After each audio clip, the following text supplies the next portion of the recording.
Good afternoon, everyone. I want to welcome my colleagues and all of our witnesses to this hearing of the Banking Committee's Economic Policy Subcommittee. I want to thank Senator Kennedy for working with me and my staff to make this a successful hearing. I believe that this may be the first hearing about child care in the history of the Banking Committee. But really, this shouldn't be surprising. We are here to talk about our economy and economic recovery, and child care is a critical part of how our economic recovery plays out and what our economy will look like going forward. As we look ahead to our post-pandemic economy, child care is essential for helping parents get back to work. A national survey found that nearly 20% of working parents left the workforce or reduced their hours solely due to a lack of child care. And 26% of women who became unemployed during the pandemic attributed this to a lack of child care. In order for parents to return to work, they need safe, reliable, and affordable child care. Without it, many parents will find that they are struggling to interview for jobs, let alone to hold down a job or advance their careers. A strong economic recovery depends on solving this problem. High-quality child care and early learning is about parents' jobs, but it is also about early learning for children. A mountain of evidence shows that high-quality early learning supports important brain development, helps children get ready for school, and leads to higher earnings and better outcomes throughout a child's life. For every dollar we invest in high-quality early childhood programs, study after study shows that we get a return of somewhere between $4 and $9 back on down the line. New research has found that spending on programs that support children's health and well-being reduce medical costs, improve college attendance, and lead to higher earnings and higher tax payments. In other words, these programs pay for themselves by the time the children become adults. This isn't just a nice thing to do. It's a smart investment that will yield returns for our country's future. And finally, we need to address the fact that child care providers are seriously underpaid. Today, child care workers earn an average of just $12 an hour. Child care providers are some of our nation's most important early teachers, but our nation has undervalued the work they do for far too long. 95% of child care providers are women, and they are disproportionately women of color. Ensuring that child care jobs are good jobs with fair pay and benefits, and that jobs that will support families while doing this essential work will permit child care workers to stay in the field, to build up expertise, and to improve the care they offer to our children. For generations, we have told parents that when it comes to finding quality, affordable child care, they're on their own. That's bad for parents, bad for babies, and bad for child care workers.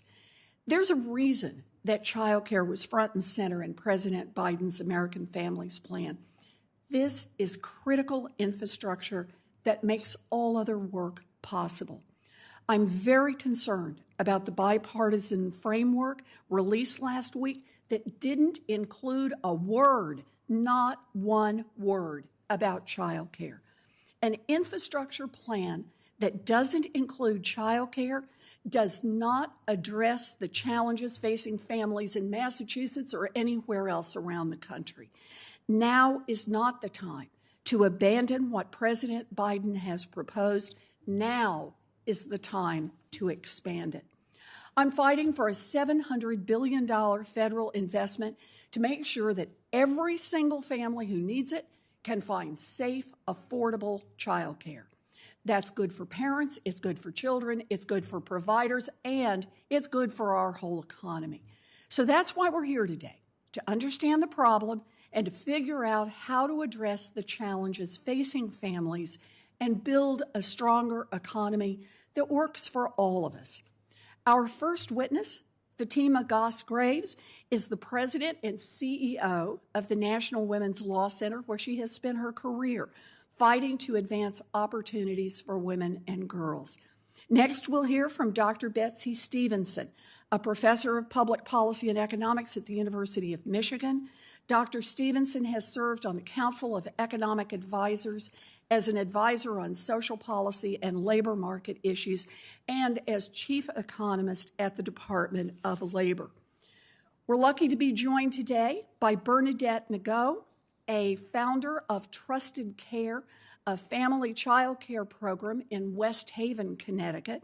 As a family child care provider, Ms. Nago operates her program 24 hours a day. Think about that.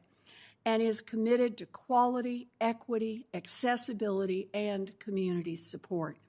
After Ms. Nago, we'll hear from Abby McCloskey, the founder and principal of McCloskey Policy, LLC, a research and consulting firm serving businesses and political leaders across the country. And finally, we are joined by Rachel Gressler, a research fellow at the Heritage Foundation, whose work focuses on retirement and labor policies, as well as workplace and family issues. The pandemic has exposed the challenges that have faced working families and child care providers for decades. We have an historic opportunity right now to make sure that every family that needs it can find and afford child care, and that every child care provider earns a living wage with good benefits. So I want to thank all our witnesses for joining us today. I look forward to hearing your testimony. There's going to be a vote at 3 o'clock. I'm going to step out during that vote, and Senator Smith is going to take over the gavel and run the hearing while I vote. And with that, I'd like to start with Ms. Goss-Graves and recognize you for 5 minutes for your testimony, please. Well, good afternoon, Chair Warren and Ranking Member Kennedy and all of the distinguished members of the subcommittee.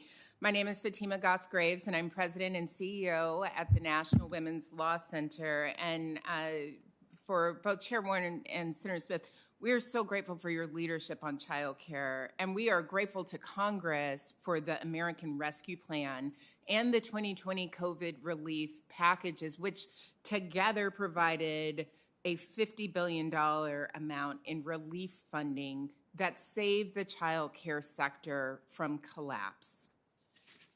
But if we can make no mistake, the investment in child care cannot end there.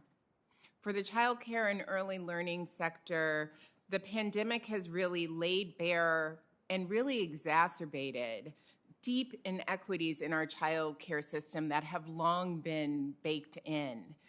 That families are required to pay sums that are unaffordable, that early educators are being paid poverty-level wages, and too many communities across the country are faced with situations where there are not enough child care workers and there are insufficient facilities to support the demand. And since the start of the pandemic, the decline in mothers' labor force participation has been nearly double that of fathers. And research shows that COVID has led mothers of young children in particular to reduce their work hours by as many as 4 to 5 times more than fathers. And while these numbers are cause for alarm, what is actually more surprising, I think, is that we aren't seeing an even larger reduction in labor force participation yet. And that's because throughout history, mothers have found workarounds. Workarounds by accepting jobs that pay lower wages, workarounds by putting off educational opportunities to grow in their careers and to provide for their family, forgoing other necessities for their families and for themselves because the cost of childcare eats up a third or more of their income, all while working themselves to the bone to care for their families. And as parents are desperately seeking childcare in this moment, we risk not only undermining employment, undermining economic growth in this country, but also undermining children's long-term development. When we invest in children starting at birth, it yields long-term positive outcomes for their health, for their education options, for their employment options. And from birth to age 3, we know that children's brains are making more than 1 million neural connections per second, and that is influenced greatly by caregivers. So what we need is universal and reliable and affordable, high-quality childcare so that all parents, but also the mostly women and women of color in particular who have been barely hanging on in this pandemic can get and can keep jobs, and that the workers, the mostly women workforce, the mostly women of color workforce can do the critical work of care that we all value so much for pay that actually matches that work. We're seeking and think we need a $700 billion investment in direct spending to ensure that we can meet this moment. Meet a moment that no family would pay more than 7% of their income, so that child care providers can be paid on parity with kindergarten teachers, and that there can be more child care slots available for families in this country, and that we can get 2.3 million good paying jobs, nearly all of which would be held likely by women. And this investment will also enable parents and especially mothers to participate in the labor force and have greater financial security. We have a new study out with Columbia University that shows that increasing the number of women with young children working full-time, increasing this investment would increase the number of women with young children working full-time by 17%. And for women without a college degree, it's 31%. So I will just conclude with just a couple of final thoughts, and that is pre-COVID, our status quo was unsustainable. We knew that. It was unsustainable. It left families behind. It left women workers in a bind. We can do the work that demonstrates that child care is infrastructure in this country. Thank you so much for having me, and I look forward to any questions. Thank you very much, Ms. Goss-Graves. That's very helpful. Dr. Stevenson is joining us by WebEx. You are recognized for 5 minutes.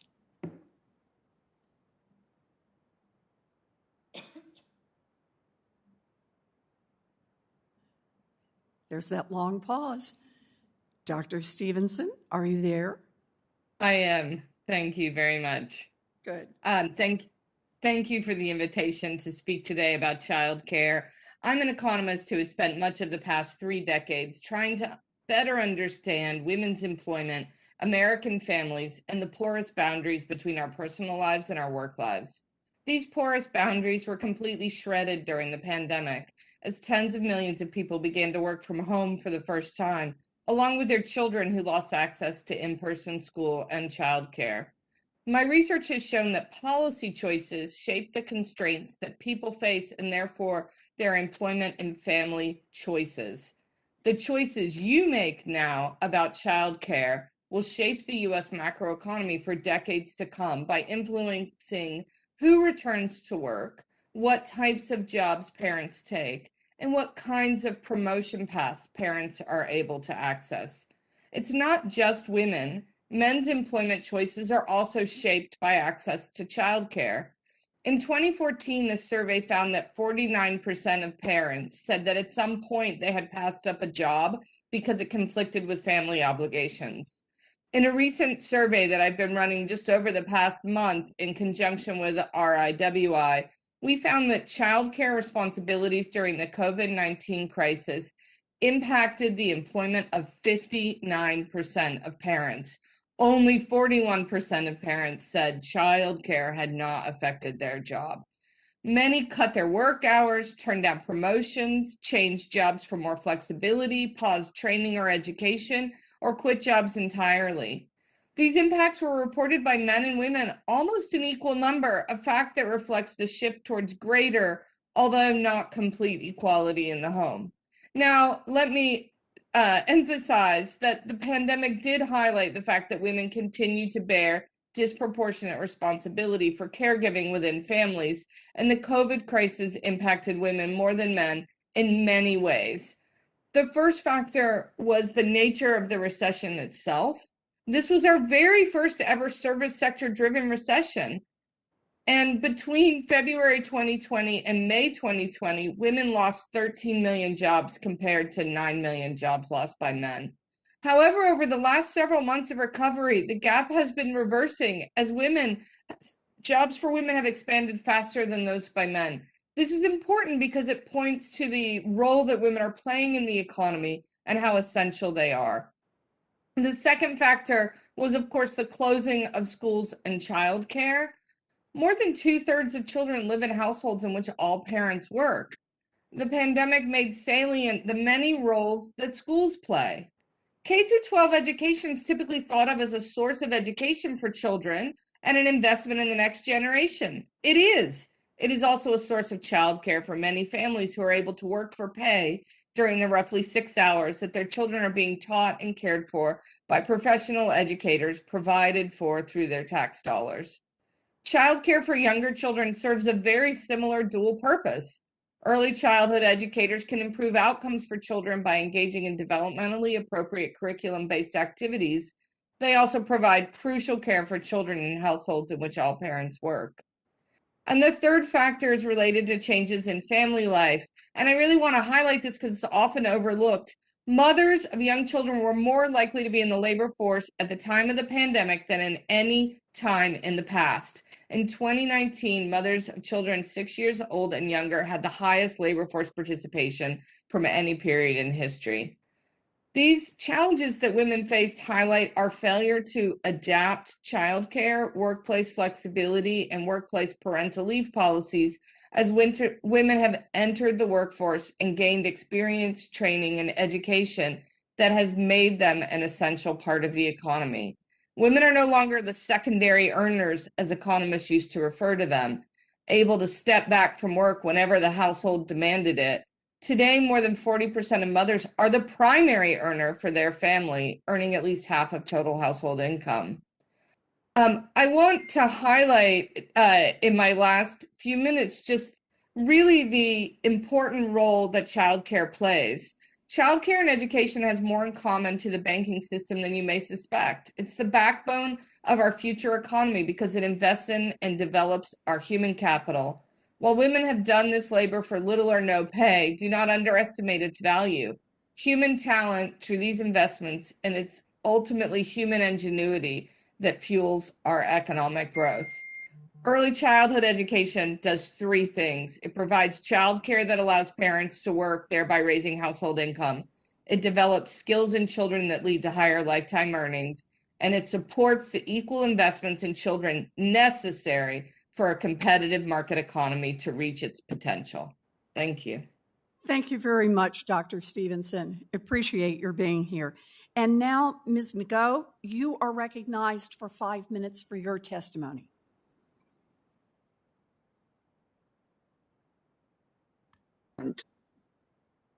Thank you for the opportunity to speak to you today. I am Benedetta Kum Ngo. I own a child care program in Connecticut. My program runs 24 hours to take care of the varied needs of workers, parents.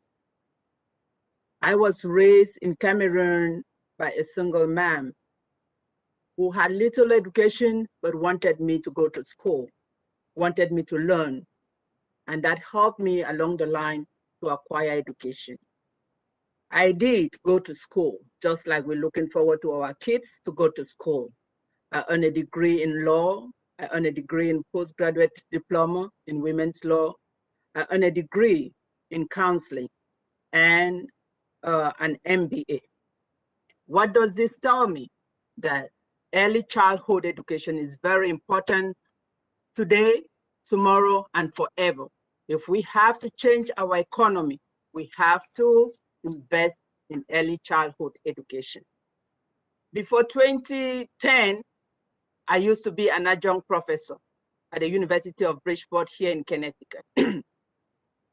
I had the opportunity to teach older kids. But when I had my own kids, I had to switch lane and decided to teach young kids. I saw something that needs to be done If we don't invest, if we don't bank in our kids, then we are creating a problem down the line. And trusting our kids with what they need for the future is like doing what? Doing something we call prevention is better than cure. Everything that the kids need at this age is very helpful because it will take down the cost of every other thing that when we grow older, we will need. So investing in early childhood, to me, is very, very crucial. I want to emphasize one thing, that early childhood education, daycare in particular, helps everybody. The multiplier effect of me keeping that child and the mom going out there to work will have a long and lasting benefits to the economy as a whole. It's very important for us to realize that the impact of early childhood does not only end with the kid that we are taking care of, the parent, but it also affects the general economy. If I don't take care of the kids, you will not be there working. The senators will not be doing their job. The doctors will not be doing their job. So the effect of that has a multiplier effect everywhere within our economy, now and in the future. Before the pandemic hit, it was tough being a daycare provider. The pandemic hit us so hard. Unfortunately, we were quarantined twice. How did that affect our program? We had to close down. How did that affect other workers? They were unable to go out and work for about 2 weeks, if not more, because of what was going on. I am submitting that daycare is very, very important. Our country has a child care problem that needs to be resolved. If we don't pay attention to the crisis that childcare is facing, that problem is going to multiply down the line. If we are growing the next generations of presidents, CEOs, engineers, and doctors, we need to give them what they need at this age, because this age is the time that we build the foundation. If we fail to build the foundation properly, then what we are leaving out there will be disastrous. It is easier to repair the structure up there, and it is very difficult and costly to repair the foundation. Child care education, we build the foundation. We build the brains of the kids that we care for, and we need to be rewarded as such.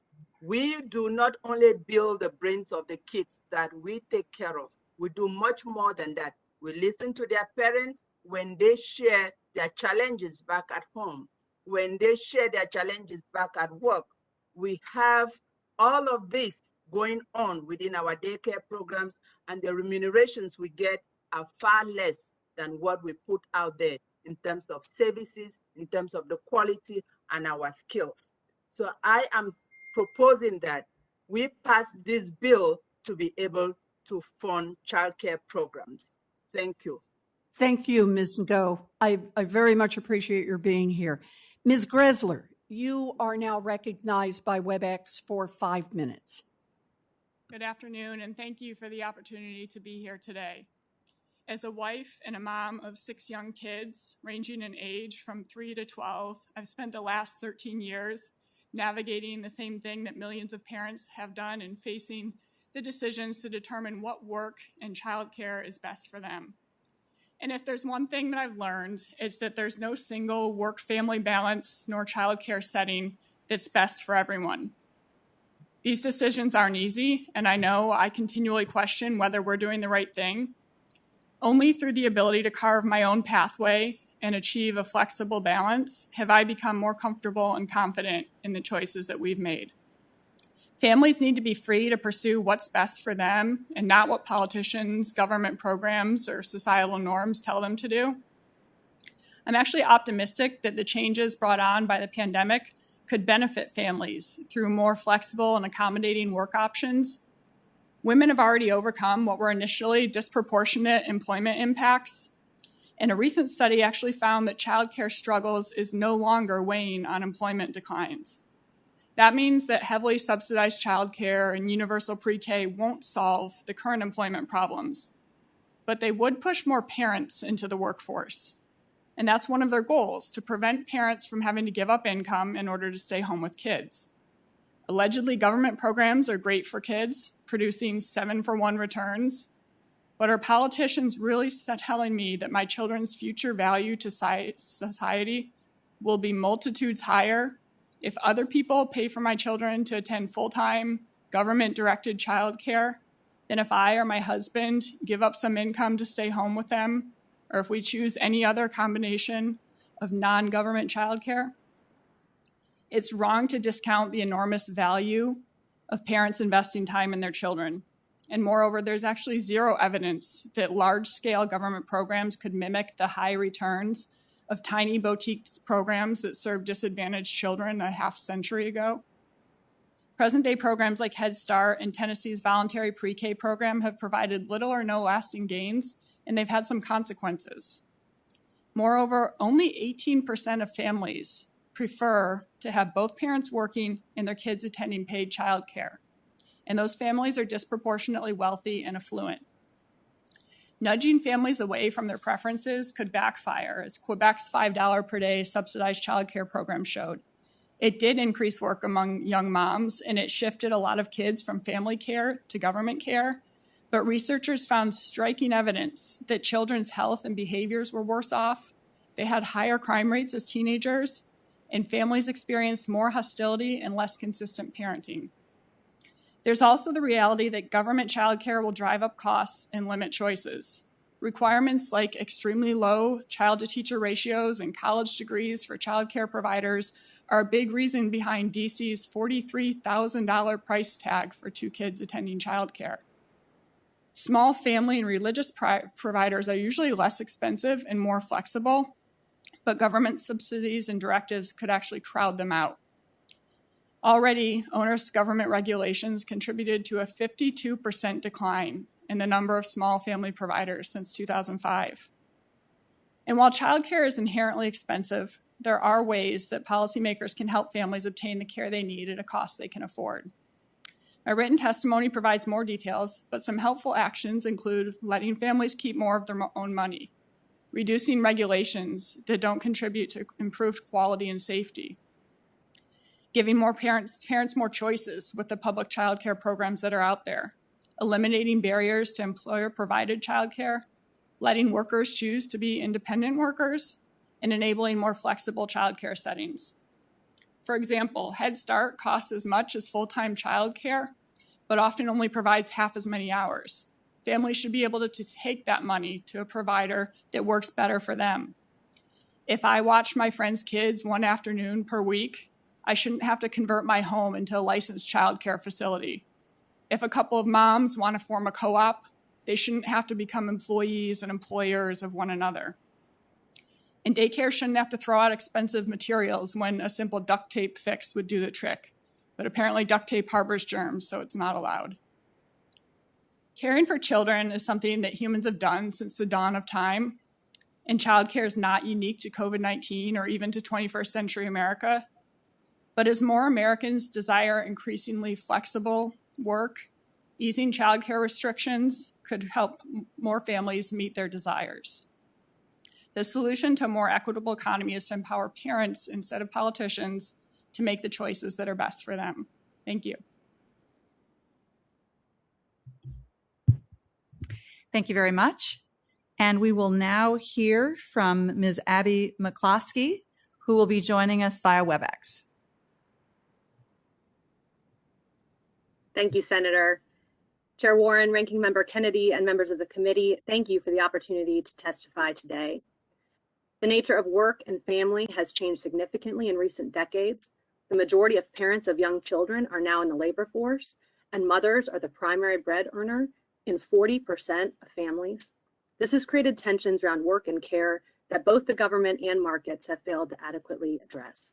Most recently, the COVID-19 pandemic revealed just how intertwined care is with the economy, providing a unique opportunity to rethink the childcare landscape. As policymakers weigh new reforms, I'd like to put forward 5 principles to target our childcare investment.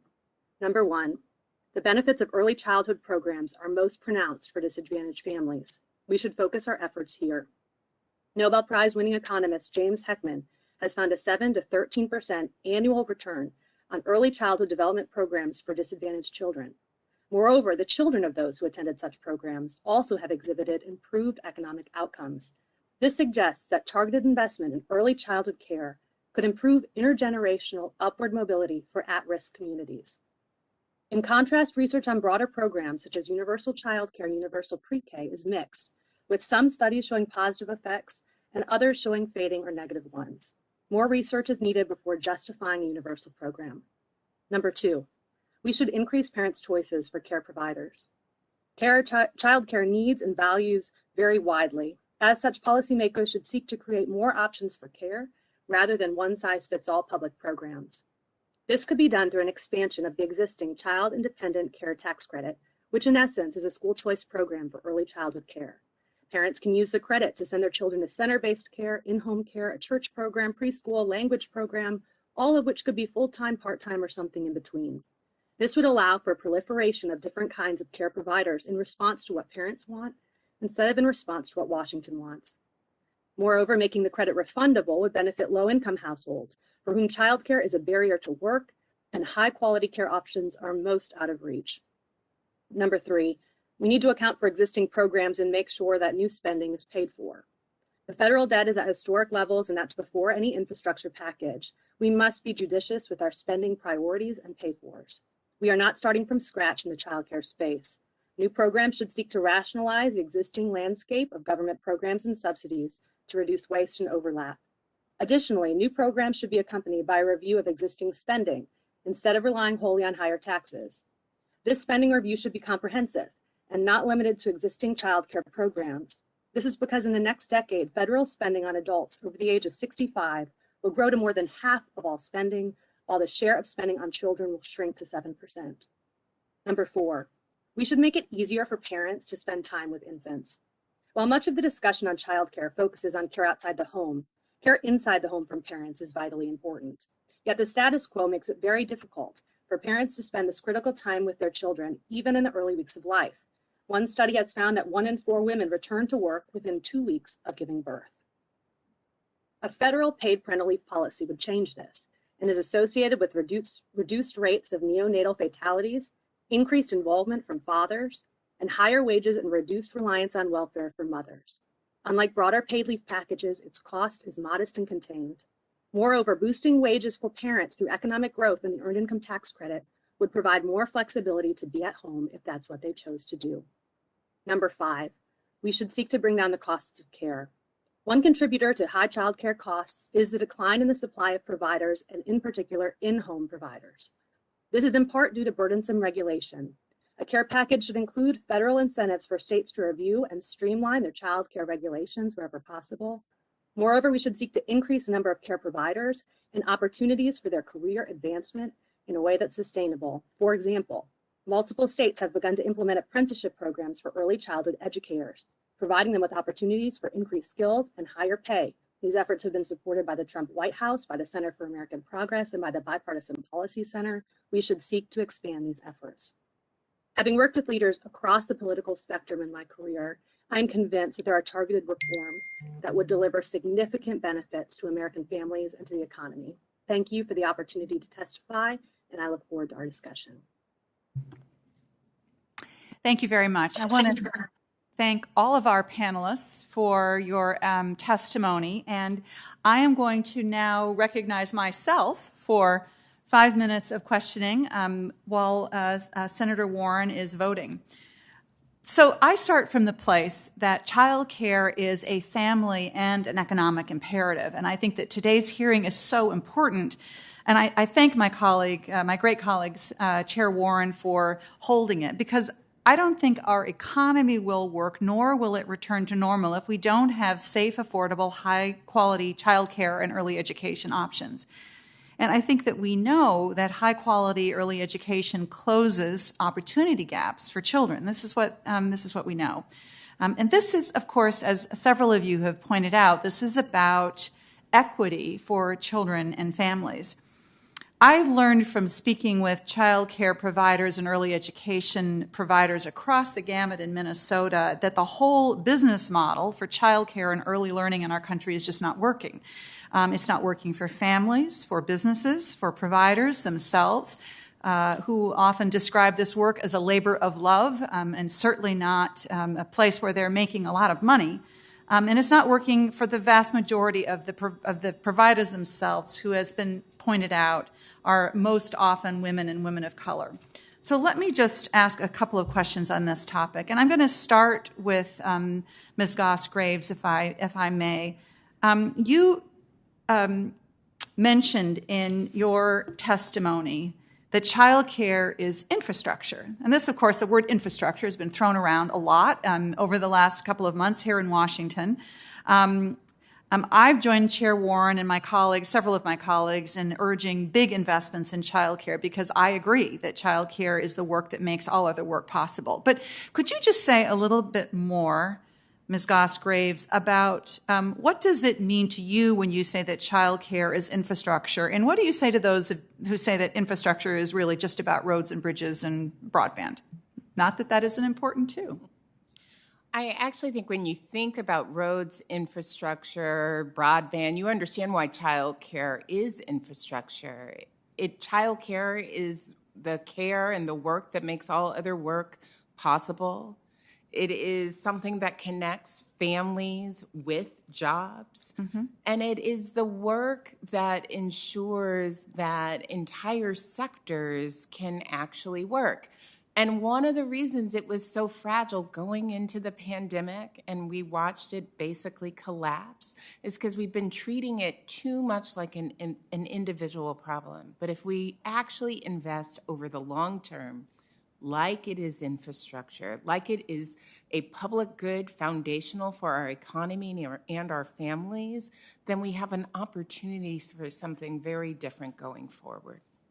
I think the infrastructure word sometimes sounds kind of hard and impersonal, but it gets, in my mind, exactly at what you're talking about, which is the kind of fundamental pieces that we need in place for families to work, for businesses to work, for our economy to work. And I'll tell you, this is what I hear also from business owners in Minnesota, especially in many rural parts of my state, where there is such a shortage of childcare and therefore a real challenge with fathers and mothers being able to work. And to be clear, they work because they have to work, because that's how they pay the bills. Let me ask a question, if I could, of Professor Stevenson. In February of 2021, the Minneapolis Fed reported that labor force participation among moms of young children had dropped 11% due to the pandemic. And what the Fed found was that early on, moms and dads left the workforce to care for their kids at home at roughly equal levels. But while nearly all dads went back to work, too often moms weren't able to. So, Dr. Stevens, could I ask you, what does it mean for our economy and for society in general when women are pushed out of the labor force because of a lack of access to childcare? Yes, thank you for that question. And we know that a lot of women were pushed to make a choice that's different than what they would have made because they didn't have any other options.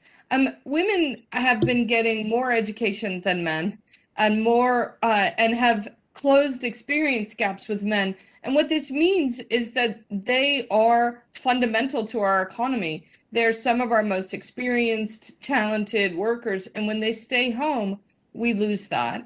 They lose the opportunity to have their career continue to develop. One of my biggest concerns is that even as their children grow, we'll have a hard time reintegrating women back into the labor force. If you look since the last recession, the 2008 recession, 2/3 of the job growth went to women. So women have been driving, if you think back to that, what we called sort of the miracle 10 years of growth, where month after month, employers tried to hire more people. And we thought, ultimately, they're going to run out of people, right? That's why the Fed started to pull back so early. But women responded to the call and they entered the labor force at higher rates. The Kansas City Fed also found that women led the resurgence in prime age labor force that occurred between 2015 and 2019.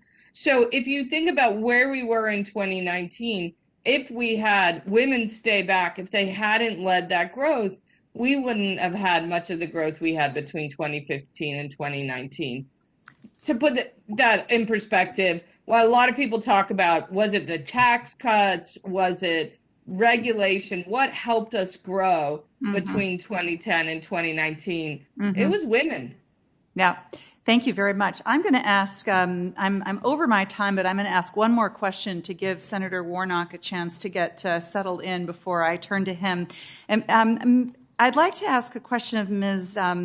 Nago, if I may. I really appreciate you sharing your experience. I so value hearing from people who are doing the work on the ground as you are, and I'm so amazed at how you can organize your effort 24 hours a day. That's incredible.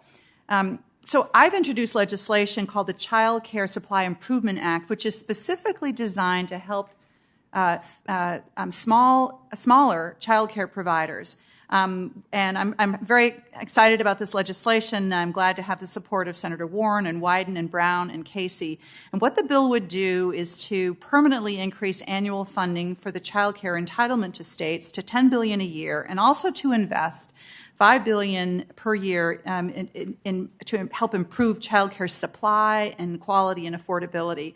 So, Ms. Nago, could you just take a minute to tell us, before I turn to Senator Warnock, when you were starting up your organization, what obstacles did you face getting started, and how can we help people like you who are interested in doing this work? How can we help you better get started?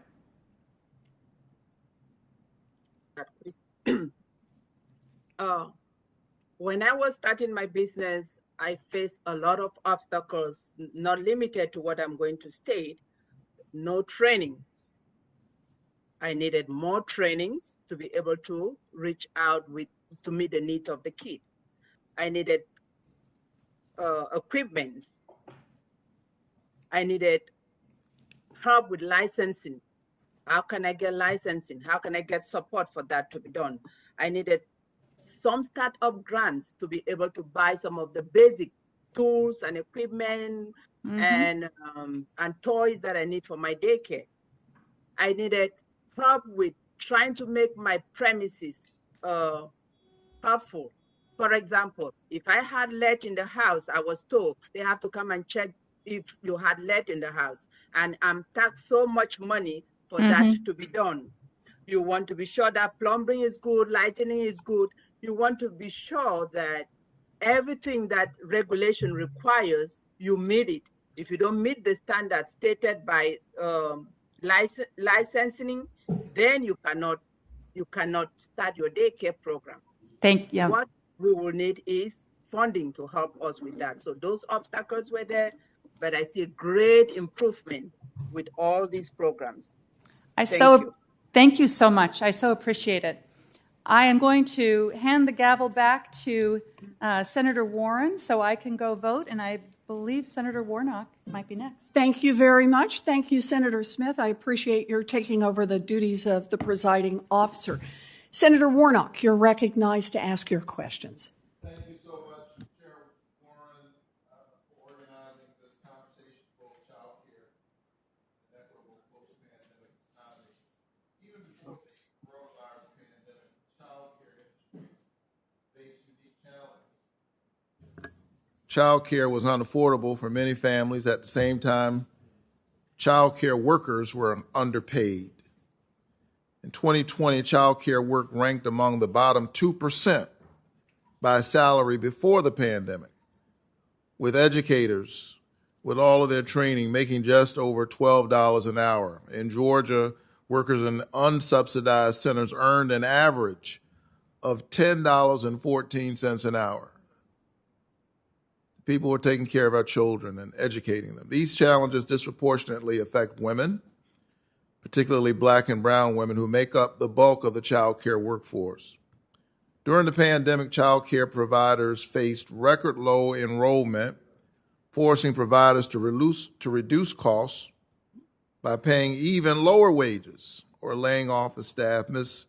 Graves, can you talk about the importance of paying early educators who are educating our children during that critical time of brain development a livable wage, and the impact that this will have on our ability to fill these critical jobs with well-qualified people?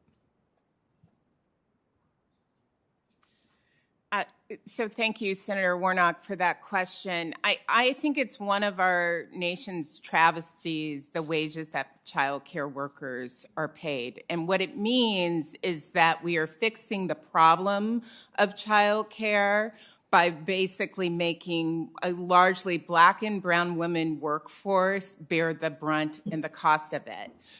The solution really is to pay them parity to what we already pay elementary kindergarten teachers. So we already know and have an understanding of what it looks like to pay them fairly. And we're all hurting from it. It's not just those the workers and their families. We are all hurting from it because it means that that workforce is less stable. And as there is a surge of people trying to return to work and needing more child care, they are struggling to have enough workers who are willing to work there for poverty wages when there may be an opportunity to work for a few dollars an hour more somewhere else. Right. And Ms. Ingo, in your experience as an unsubsidized child care provider, what would federal investments in child care do for your center? How would that improve the service you offer to children, the kind of talent you're able to attract, and the support you can provide for these families? Thank you so much. Childcare is very important in our community. What I am looking at is, what is childcare? And maybe if we understand the job we do, the job I do as a childcare provider, we will be able to look at the remuneration and see and ask ourselves the question, is that remuneration up to what we do, what we offer? As a family childcare provider, I'm constructing the brains of kids, just like infrastructure. We build. So every single day, what are we doing? We are building the brains of early kids, trying to make sure that by the time they become of age, they are ready. What do? We support them as they grow. We support their physical development. We support their creative development. We support their cognitive development. We support their social and emotional development. We are building the foundation for the kids that will be here tomorrow to run our nation. We are building the foundation for our nation. If we fail to build this foundation correctly, what are we going to produce? We are going to produce leaders that are not capable of doing the job tomorrow. So it's like I indicated earlier, if we have funding, we will be able to do our job properly. What are we going to do? We will be able to provide them with quality education. We will be able to help them understand the things that they need to do at this age. I watch kids that are between the ages of 6 weeks up to the ages of 10. This time, I have a child that is 18 months old. This fall within the critical period of building the child's brain. If I fail to do what I need to do, sometimes because of lack of resources or because the parents cannot bring the kids to my daycare consistently because this week they cannot afford to pay their out-of-pocket resources, what happens? That child gets services that are not sustainable. It doesn't help the child, it doesn't help me, it doesn't help our economy. If government subsidize family child care program, if they remunerate us for our skills, they remunerate us for our time, they remunerate us for all the things that we do. We do not only watch the kids, we also listen to their parents, what they struggle with. If the government can subsidize our programs, we will be able to continuously providing quality education for these young brains. Thank you, Ms. Ingo. I don't mean to interrupt, but I'm 1 minute over, and I'm going to beg the chair for one more minute. You mentioned the economy, and I'd like to ask Dr. Stevenson, because I hail from the state of Georgia, where the average family pays 60% of their income to cover the cost of child care for 2 children. I have 2 children, 2 small preschool children, so I can think about the impact that must have on families. 60% of their income to cover the cost of 2 children. Dr. Stevenson, if Congress invested what it should in high-quality child care, how could this actually benefit the broader economy, even for folks who don't have children? I think when people hear subsidies, they think of this as some kind of government giveaway, but is there an argument to be made for how this would actually strengthen the economy? Yes, thank you for that question. Absolutely, because government subsidies for childcare will allow more families to afford high quality early childhood education, which is exactly what you just heard about, how it builds brains and it makes children more productive as adults. Research has taken a look at why so few kids get access to high quality childcare. There are a lot of different arrangements out there, but what drives people's choices? It's what they can afford. There's research that has found that the childcare market's quality problems reflect not parents' desire, but their ability to afford it. That parents would spend more if they could. And in fact, that's exactly what we see. High-income parents are spending more. They spend a lot on early childhood education, on childcare, and investing in their children. And that's creating an inequality in adulthood that then is exacerbated and grows and grows. So what we need, if we want an economy that can compete on a level playing field, that can get the most out of all of our unique individuals' talents, we need to invest in all our children equally. And that's why subsidizing early childhood education will accomplish that, by making sure that more the parents and the families of more children can afford the high quality investments that you've been hearing about. Thank you so much, and thank you, Madam Chair. Thank you. Those are important questions. Thank you, Senator Warnock. Senator Reed. Thank you very much, Madam Chairman. Ms. Graves, a follow-on to the question with respect to better pay is broader. It's collective bargaining rights, not just pay, but working hours, professional training, all these things. Would that improve child care in the country, in your view? There's no question that the ability to bargain, the ability to form a union and advocate collectively could be transformative for care workers more broadly. One of the really tough things about our long history of care work is that they were shut out of many important parts of our labor laws and protections. And what you have seen in a few places is an opportunity for care workers to come together. That happened over the last year in California with great success, where they could bargain collectively for wages. So that's a thing that would also help. But the truth of the matter is, we keep coming back to the math problem that families really can't afford to pay more, and workers should not have to take less or even maintain the very low wages they're paid. Thank you. Professor Stevenson, following on that comment by Ms. Graves, there's a market failure here when you have families that can't afford it, and yet the workers are significantly underpaid. The market is not working. So what do we have to do in a couple of steps? Yes, it is absolutely a market failure. And it's very similar to the kinds of problems we have in K through 12 education. If we were to ask parents to out of pocket pay for 100% of their children's education, what we would find is some parents simply wouldn't be able to afford it. And that is, we decided long ago that we were going to ensure that children got education in the primary school, that all children got access to education. Well, what we've learned since is actually those brain developments start early on, and we need to be providing that education earlier. You know what an economist would say is, what's the market failure? Well, it would be great if people could borrow the money they needed to make the investments and then pay it off over the course of their lifetime as they earned more as adults. That's exactly what taxes are. People should be getting invested in through tax dollars as children, and when they go to work as adults, they'll pay it back in the taxes they pay out of their higher earnings from those investments. Well, thank you very much. By the way, thank you so much for your help on WorkShare.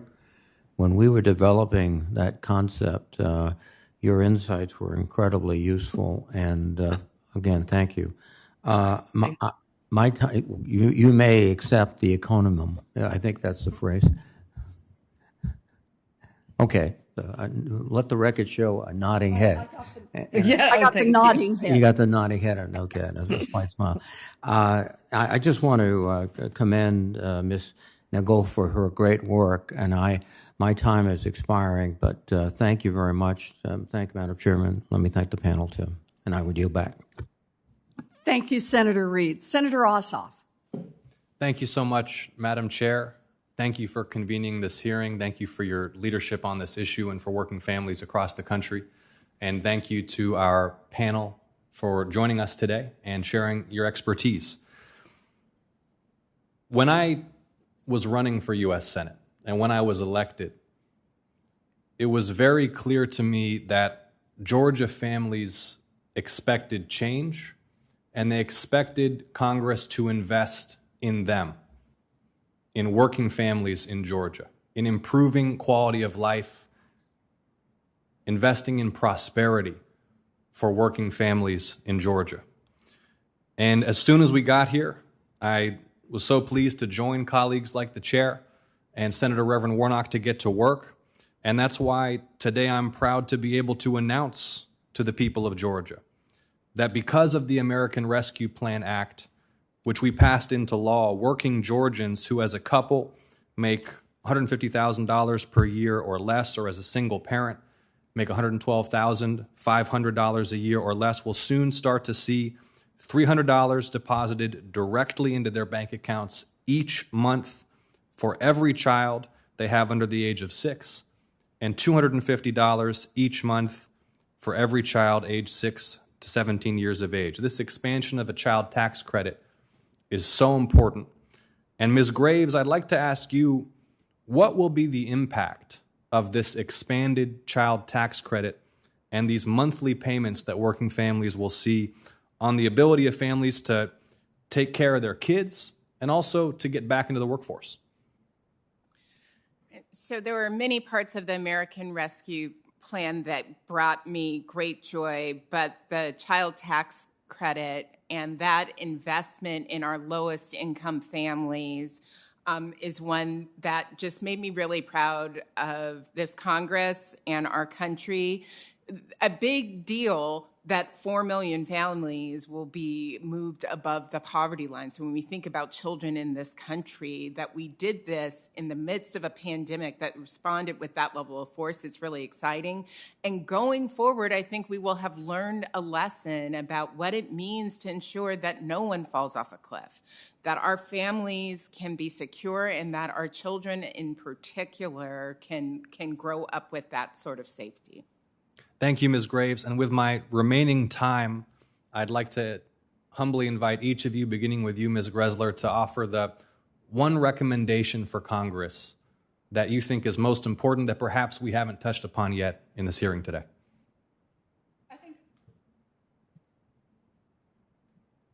I think a lot of the solution going forward, when we look at the economic reality of childcare, it's expensive, but we don't want workers to be paid less. This is difficult. I would love for my kids' childcare providers to be paid $50 per hour, but then I can't afford to pay them that anymore. So it's a tough issue, and there are limits to how much we can make it affordable without just simply taking money from other workers and forcing them to be the ones to pay for it. But there are ways that we can reduce the costs that are out there now. And I see a big opportunity in being, smaller providers, whether it's in a church center or a friend down the street that just is a home with kids and decides to open up a child care center or watch a few people. I think there's both added flexibility that could increase the number of providers and also reduced regulations that could bring down the costs. We heard from Bernadette about just, it goes on and on and on, but all the things to your physical structure that have to be done, the requirements about you can spray this antibiotic when somebody is there and you can't do this, you have to give these drinks at these hours, like down to the nitty-gritty. There don't need to be that many regulations on providers because that just prevents them from coming into the market. Thank you, Ms. Gressler. Ms. Graves? Our child care system and our current law, the block grant, it builds in a lot of choice for families. Some families want family, friend, and neighbor care. Other families want center care. That is already baked in our system. What isn't baked in is the level of investment to ensure that there is the supply we need, the workforce availability, and that families can actually afford childcare that is high quality. And so what I guess the thing that I'm hoping to leave you all with is that we cannot miss this moment. We cannot miss this window with the visibility that we have had over the last year of what it means to have such a fragile childcare system. Thank you, Ms. Graves, and thank you, Madam Chair. I yield. Thank you very much, Senator Warnock. So, I'm sorry, Senator Ossoff. We look pretty similar. There you go. Yeah. It's down at that end of the dais, so it's good to see you. So I'm going to ask some questions now. I got a chance to do this. Even before the pandemic, half of all Americans lived in childcare deserts, areas where there simply aren't enough licensed childcare slots to meet family needs. We all know that COVID made this worse, forcing thousands of childcare providers to close their doors. For families, this means excruciating decisions. Do I spend an hour each day driving back and forth 2 towns over because that's the only place where there's an open slot? Do I depend on neighbors or relatives who have their own lives to worry about? Some parents are juggling it all themselves, hoping that the baby doesn't start crying while they're trying to do a job interview or do their work from home. Lack of affordable, high-quality childcare affects every aspect of our economy. And while it got a lot worse during the pandemic, it's been holding our economy back for decades. So, Dr. Stevenson, I was hoping maybe we could go through some of the data on this. What happened to women's workforce participation, say, from the 1970s to the 1990s, through the 1990s? Yeah, so between the 1970s and the late 1990s, women's labor force participation grew quite rapidly, going from 43% of women participating in 1970 to a peak of 60% in 1999. Okay, so let's break this apart into pieces. Okay, so we have this sharply upward slope. Did that trend continue? So that trend did not continue. In fact, it flattened out, and we saw women's labor force participation growth completely stall out, decline slightly, and then decline a lot in the 2008 recession.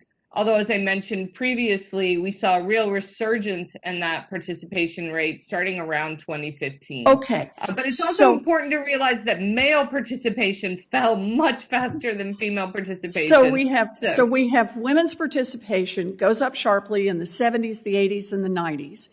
It flattens in about 2000. Is that what happened in our peer countries like Canada? Did they see that same pattern of rise and then flattening? No, in fact, the U.S. really led the world with the rapid rise in the 70s and 80s, and the rest of the world started catching up. And then the rest of the world added more sort of workplace supports for working families. They added workplace flexibility, subsidized high-quality childcare, paid parental leave.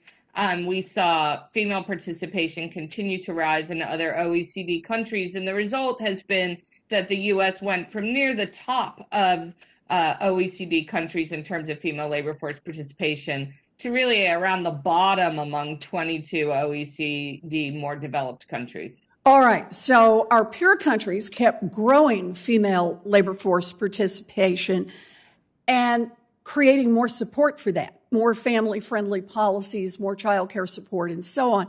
The United States did not, and we saw a flattening of women's labor force participation.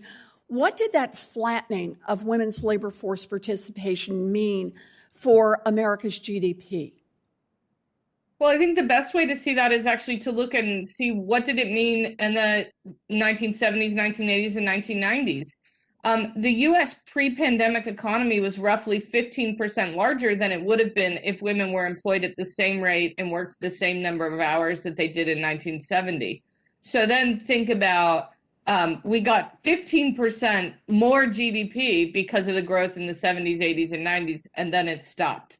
So there are lots of estimates over how much bigger our GDP would have been if in the 2000s and the 2010s women had continued working. If you go up towards, if you think about us adding the kinds of policies that other OECD countries would have added, some estimates suggest that female labor force participation would have been about 6 percentage points higher. If you think about something like that, that's certainly more economic growth than something like tax cuts for corporations have ever generated. All right. And I understand that McKinsey put out a report in which they put a dollar estimate on what would have happened, how much bigger our economy would have been if female labor force participation had continued. Are you familiar with that report? Do you remember the dollar figure on that?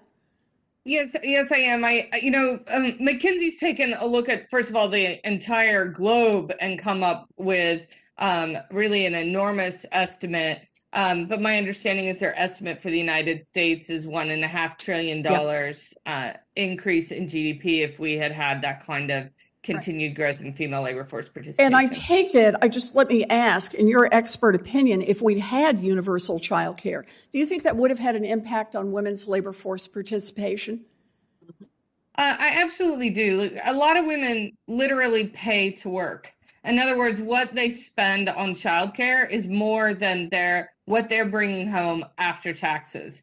The reason they pay to work is because they know if they lose their foothold in the labor force, they're going to have an even harder time getting it back.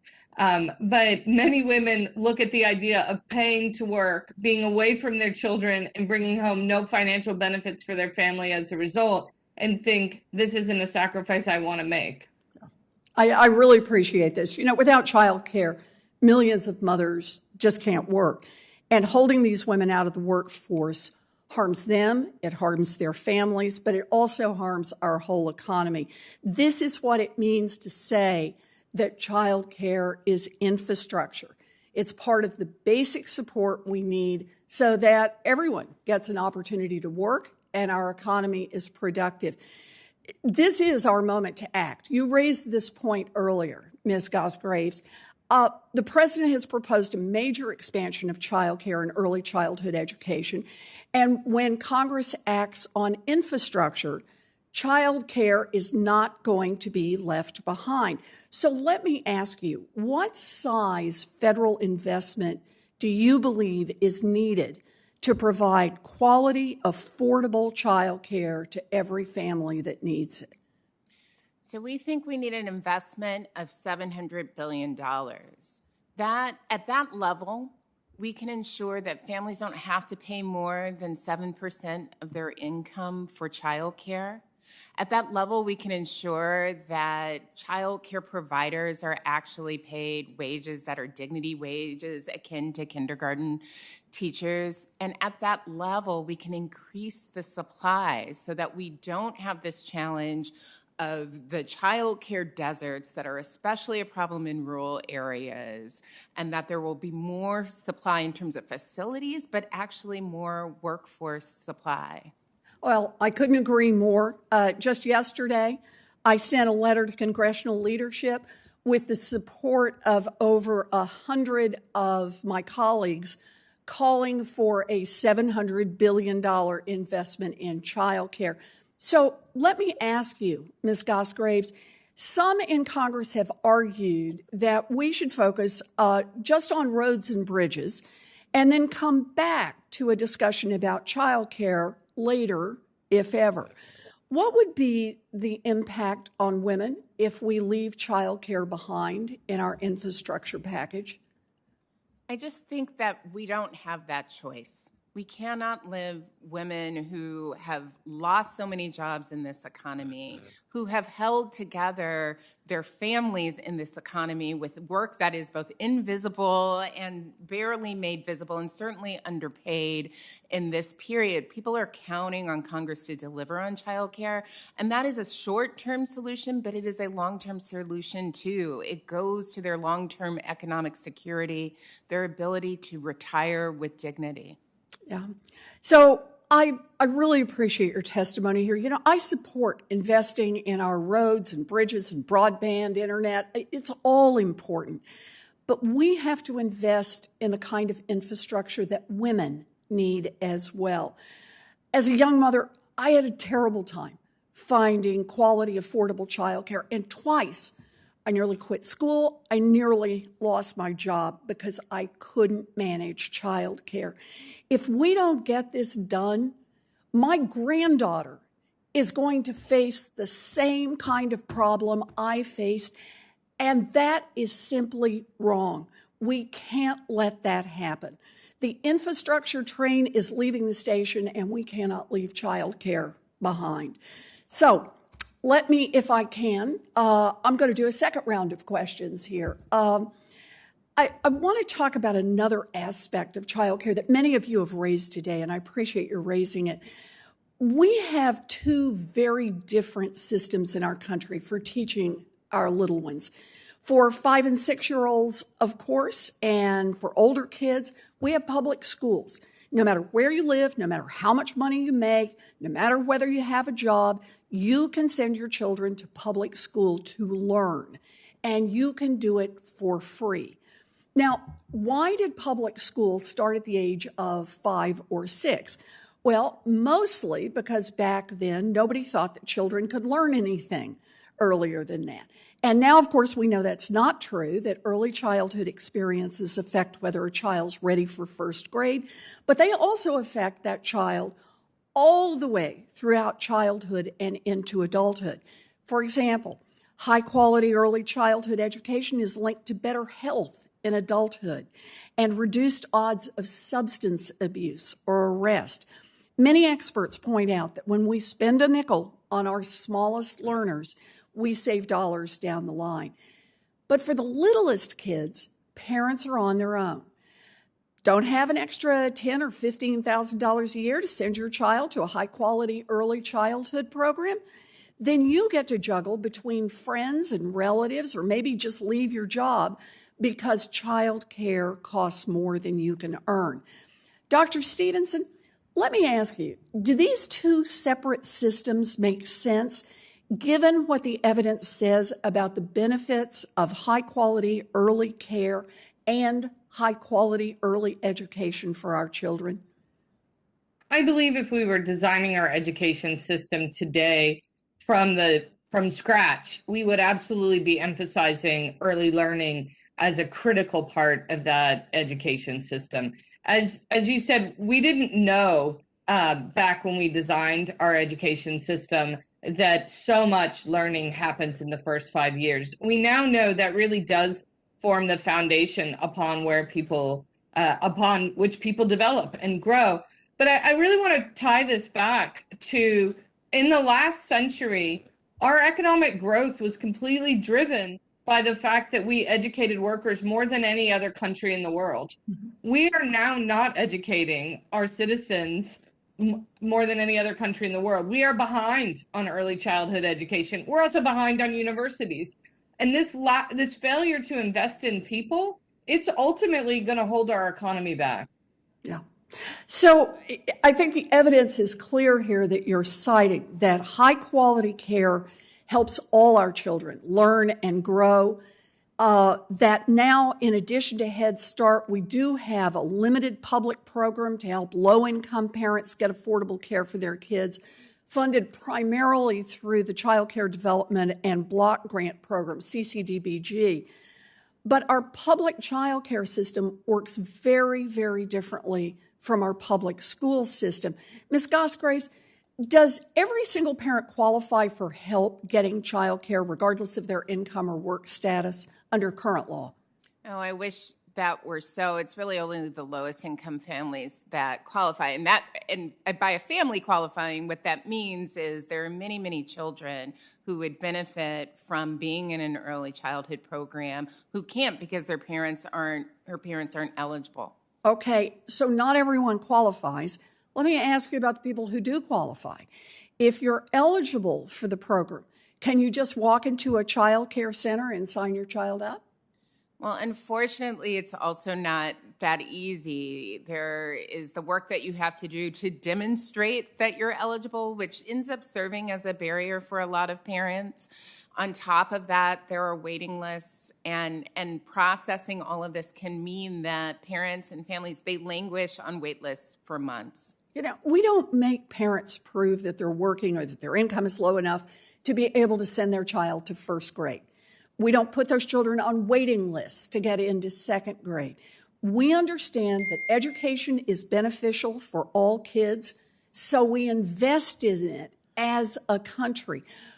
Early care and education should be the same. We need to make it available for all of our babies, regardless of how much money their parents earn or what kind of job they have. You know, we can't lose sight of why this matters.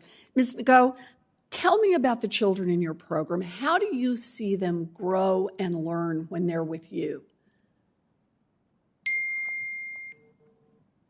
Something. What I want to clarify is like I was misunderstood. When I talk about regulations, the question was, what obstacles were there when you wanted to start your program? And I listed some obstacles that are there. Having regulations in childcare is very, very important. They are the basis of trust. Health and safety are very, very vital in daycare. So I should not be mistaken to say that regulations are not required. They are required, and all we need support to help us implement those regulations. For parents to keep their kid with us, they need to trust us, and regulation build that trust because parents know that their kids are in a safe place. Thank you for that clarification. Thank you. And yes, go ahead. Let me now answer your question. The kids I have in my daycare, I have kids in my daycare now that range from the ages of 18 months to 10 years. Those kids in my daycare have different personality. They have different health issues. They are at different level of development. I have kids that are shy. I have kids that are happy. I have kids that somehow struggle with their speech. We call them speech delay. We have kids that are just recovering from the pandemic and they are in a trauma. I have a kid, I will share two stories. One, I have a kid that the mom was pregnant and lost the pregnancy. And when the child was born, apparently the child lived for one day and died. And that child came to daycare, and all I watched the child do was trying to pick toys and make them look sad. A child that used to be a happy child, you see that child struggling with feeling sadness. I have the task, I have the job of recognizing what that child is going through and helping that child to recover, helping that child to deal with sadness. Today, I have a parent in my daycare who is making a little bit over $475 a week. She has 3 kids. The first child is 14, the second is 13, and the last one is 2 years old. That parent doesn't drive. That parent has to push that child in a stroller to my daycare every day and then go down straight to the bus station to take a bus to go to work. And sometimes you see that parent getting home tired. I am obliged when, like yesterday, it was raining. That parent, there was no way she's going to trek 30 minutes under the rain to come and pick up the child. She had to call me to find out if I can help pick her up from the bus stop. I had to go pick her up from the bus stop. I had to arrange for someone to take her from my daycare to drop her and the baby. Otherwise, they will be wet to their pants under the rain. That parent is just one of the so many different cases we go through on a day-to-day basis. When you ask me as a provider, as a parent, as a business owner, what is the role of childcare? I am submitting that childcare is a public service. Childcare is a public service. Childcare should be prioritized. If we do not prioritize childcare now, we are going to get down into what we call a big disaster later on. Like I earlier on indicated, the job we do is about infrastructure, building the brains of these young kids. If we fail to build these brains correctly, it's about teaching them those small first, we call them magic words. Thank you. No, I'm sorry. Helping them to build their personality, helping them to build character. If we fail to do this, what is going to happen down the line? These kids will be wayward one way or the other. What will it need to fix the situation? If we fail at this level, if we don't have the resources that we need to build our young kids so that by the time they become of age, they have what it takes, character, they have the skills, they can manage their emotions, they can integrate, they have the opportunities to learn and strive and fly like every other child. Down the line, we are going to have more problems. What I say is the play they do at daycare, play to me is a factory. It's a factory where the kids learn different things. And that's just what we are doing. I will take 1 more minute to say something. So we're going to need to keep this short. We're a little over here. Just the last minute. The one thing that I want us to know is that those kids that I'm watching, if I don't watch those kids, you and some of the senators will not go to work. If I don't sit here, if daycare providers, whether they are family-based, whether they are center-based providers, if they don't do this job, you will not be able to do your own job. Other people will be affected by that. If any morning I get up and say, oh, I'm feeling sick, I cannot work today, 5 parents will not go to work. What is the multiplier effect of those parents not going to work? So thank you. This is really important, and the work you do is enormously valuable and important.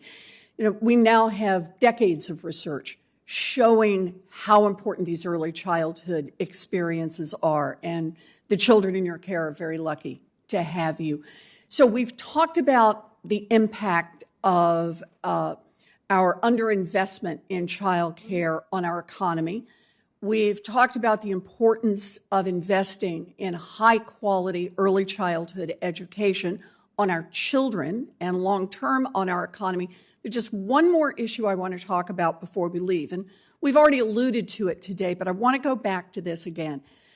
Our nation for decades has underinvested in child care, and child care workers are among those that have been hit hardest by the pandemic. As of this April, the child care industry had lost more than 150,000 jobs. That's 1 in every 7 jobs in the sector. Women of color have been disproportionately hurt, and many providers are still struggling to get by. As a society, we have not valued this work the way that we should. In 2020, the average pay for a child care worker was only $12.24. That's at the average. Think about how people can make more money doing the checkout at McDonald's. So here's the first question, and I can ask this one of you, Ms. Go. Do you think that $12 an hour accurately reflects the value of the work you do for children and families? I think there's going to be a one-word answer here. The answer is no. And Yes. my no, I want to defend my no, because when you pay me $1, what are you rewarding me for? You are equating what services that are only equals to $12. If doctors do take care of kids and they are paid so much, if teachers, grade 3 teachers, they do take care of kids, they are paid so much, they are building brains. I am handling the most delicate portion of that developmental goal, our children, and you think that I only deserve $12 when the same kid that I bring up to this level, I have done the most difficult job. When I do that job, I pass that child on to middle school, to pre-K school, they are paid more. Yes. Is So, that fair? so I it's think the very answer is important work. Let me just ask, can you easily raise your fees so that the hourly wage goes up? How can we raise our fees easily when the parents are struggling? I just narrated a story of this lady who makes $475 a week with 3 kids. How do I raise my fees to such a parent? When the pandemic hit, most parents were unable to even pay their out-of-pocket family fees. Now I had the decision to do what? To cancel out-of-pocket fees, suspended collecting those fees. I had too many things in my mind. If I send away these kids, this parent that I can't watch their kids for free, what will happen when they get subsidies and later on need my program and are able to pay? So my first answer is no, it's not possible to just raise fees. So you have given us the illustration of how the child care market is broken. The price of providing high quality care at fair wages is so high that many parents are simply priced out of the market. Child care providers can't offer more slots because they're worried that parents can't pay, which in turn creates more shortages. So can I just ask you, Dr. Stevenson, this looks like a market that's broken. I'm going to ask you to wrap up here. What should we be thinking about to make this market work better? The market is broken, and it's broken because parents cannot be paying for the investments that need to happen when their children are young. These are things that should be paid for over a lifetime. And that's exactly what our policymakers, what our system is set up to do, which is to have Congress fund these investments in children, to have our government fund K through 12, to have our government fund early childhood education and childcare. And then our children will grow up to be able to be more productive, to earn more, to allow us to produce more. And that will actually make it so that we could raise more in revenue, more than enough to cover the cost of this. So it's incredibly important that we provide that subsidy and we take that burden off of parents who desperately want to see their children invested in. Well, thank you, Dr. Stevenson, and thank you all who've been here today. I think you're exactly right.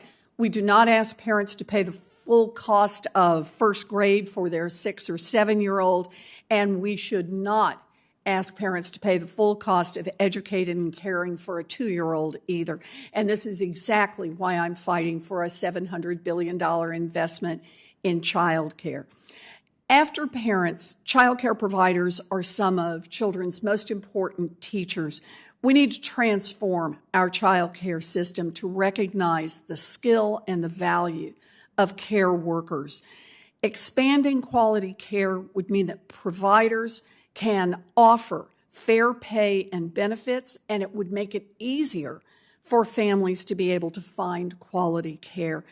You know, we have this opportunity. This is our moment. We are rebuilding America's infrastructure, and a core part of that is making sure that we make the investment in our next generation, in our children. We do that, and that lets mothers go back to work and fathers go back to work now. That helps our economy, and it helps our youngest Americans. We have to make sure that when we rebuild infrastructure in this country, that we create good middle-class jobs and that child care providers are not left behind. So I want to thank all of our witnesses who are here today. I appreciate your providing testimony. For any senators who wish to submit questions for the record, those questions are due 1 week from today. That's Wednesday, June 30th. For our witnesses, you have 45 days to respond to any questions. And again, thank you all. I appreciate your being here. We have a chance to do something important. Thank you. This hearing is adjourned.